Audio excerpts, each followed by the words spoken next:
मेहुल एक चोर का पीछा कर रहा था। चोर बहुत तेजी से दौड़ रहा था, लेकिन मेहुल बस चोर को पकड़ने ही वाला था कि अचानक चोर मेहुल के सामने से गायब हो गया। मेहुल को कुछ समझ नहीं आया। इंटरेस्टिंग, चोर गायब हो गया, ऐसे कैसे पॉसिबल है? ये गायब होने वाले चोर की शुरुआत करीब 10 दिन पहले हुई थी।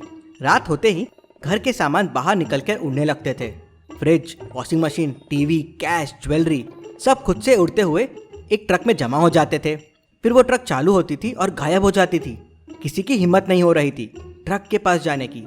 सब दूर खड़े होकर सामान को उड़ते हुए देखते रहते थे। पुलिस भी डर रही थी। तो केस को सॉल्व करने के लिए डिटेक्टिव मेहुल को बुलाते हैं। मेहुल ऐसे केस पे बिल्कुल यकीन नहीं करता। पहले तो उसे ये लोगों का भ्रम लगता है। मेहुल चोरी हुए घरों और एरिया का पैटर्न देखता है तो उसे समझ जाता है कि चोरी सिर्फ रिच एरियाज में हो रही है, जहाँ शहर के सब अमीर लोग रहते हैं। स्ट्रीट नंबर 0, 1, 3, 6, 10, 15 में चोरियां हो चुकी है। मेहुल को समझते देर नहीं लगती कि अगली चोरी कहाँ होने वाली है। क्या आप सोच के बता सकते हैं अगली चोरी कहाँ होने वाली है? सोचिए और मुझे आपका आंसर कमेंट करके बताएं।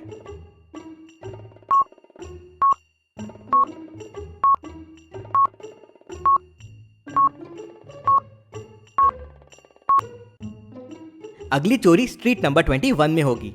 नंबर के बीच का डिफरेंस बढ़ रहा है। पहले 1 से बढ़ा, फिर 2 से बढ़ा, फिर 3 से बढ़ा, फिर 4 से, फिर 5 से, तो आखिरी में डिफरेंस 6 से बढ़ेगा। तो 15 + 6 हो जाएगा 21। मेहुल स्ट्रीट नंबर 21 में पहुंच के चोर का इंतजार करने लगता है। रात होते ही मेहुल देखता है कि सामान उड़ने लगते हैं और उड़ते हुए एक ट्रक में जाके जमा हो जाते हैं। मेहुल सामान का पीछा करता है, लेकिन सामान ट्रक में जाते ही गायब हो जाते हैं। मेहुल ये देख शॉक हो जाता है। इंटरेस्टिंग, सामान कैसे उड़ सकता है? मेहुल इसके बारे में पता करने के लिए भूल भुलैया साइंटिस्ट के पास जाता है। अब भूल भुलैया साइंटिस्ट ने खुद तक पहुंचने के लिए एक भूल भुलैया वाला रास्ता बना के रखा था। क्या आप इस रास्ते को देख के बता सकते हैं कौन सा रास्ता साइंटिस्ट तक जाता है? ABCD या E? सोचिए और मुझे आपका आंसर कमेंट करके बताएं।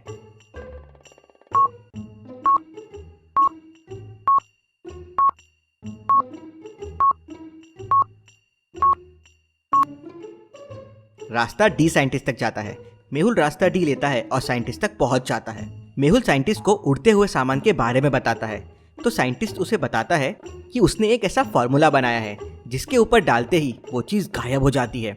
लेकिन उसने ये फॉर्मूला तिजोरी में बंद करके रखा है और वो मेहुल को लेके वो फॉर्मूला दिखाने लेके जाता है। दोनों तिजोरी के पास पहुंचते हैं। तिजोरी लॉक्ड है। क्या आप इस तिजोरी को देख के इसको खोलने का कोड बता सकते हैं?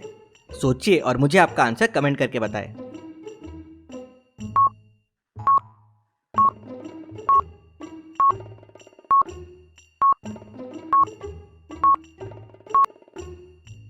तिजोरी का कोड हो जाएगा 410। पहले दोनों नंबर्स का डिफरेंस और फिर दोनों नंबर्स का सम कोड है। जैसे पहले नंबर्स में 5 - 3 है 2 और 5 + 3 है 8, तो आंसर है 28। सेकेंड में 8 - 6 है 2 और 8 + 6 है 14, तो आंसर है 214।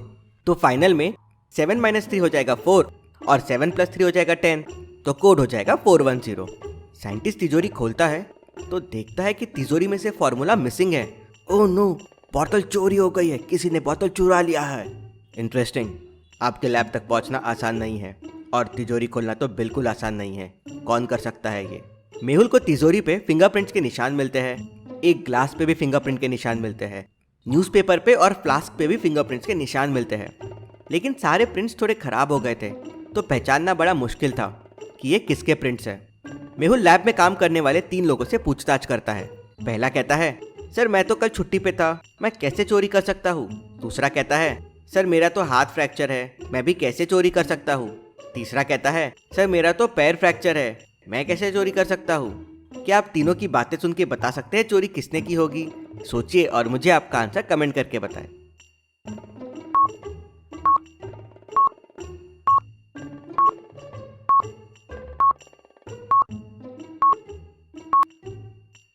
सबसे बड़ा डाउट हैंड फ्रैक्चर वाले लैब असिस्टेंट पे जाता है। उसका राइट हैंड फ्रैक्चर है और रूम में जितने भी फिंगरप्रिंट्स मिले हैं वो सब लेफ्ट हैंड के हैं। एक भी राइट हैंड का फिंगरप्रिंट नहीं मिला। क्योंकि इसका राइट हैंड फ्रैक्चर था, ये सब काम लेफ्ट हैंड से कर रहा था।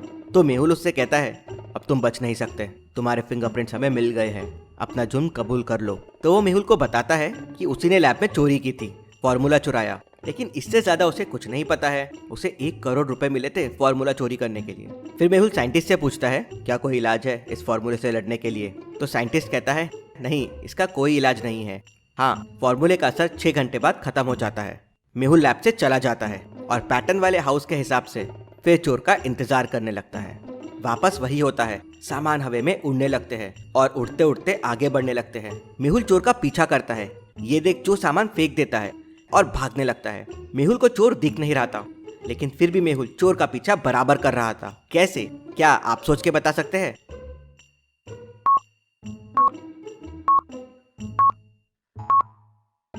मेहुल को चोर के फुटप्रिंट्स दिख रहे थे। उनको देखता हुआ मेहुल चोर का पीछा कर रहा था, लेकिन थोड़ी देर बाद फुटप्रिंट्स भी गायब हो जाते हैं और फिर चोर भी मेहुल के लिए गायब हो जाता है। ये चोर को पकड़ना आसान नहीं है, कुछ आइडिया लगाना होगा। तभी मेहुल को एक आइडिया आता है और अगले दिन वो वापस चोर का इंतजार करने लगता है। क्या आप सोच के बता सकते हैं मेहुल ने चोर को पकड़ने के लिए क्या सोचा होगा? सोचिए और मुझे आपका आंसर कमेंट करके बताएं।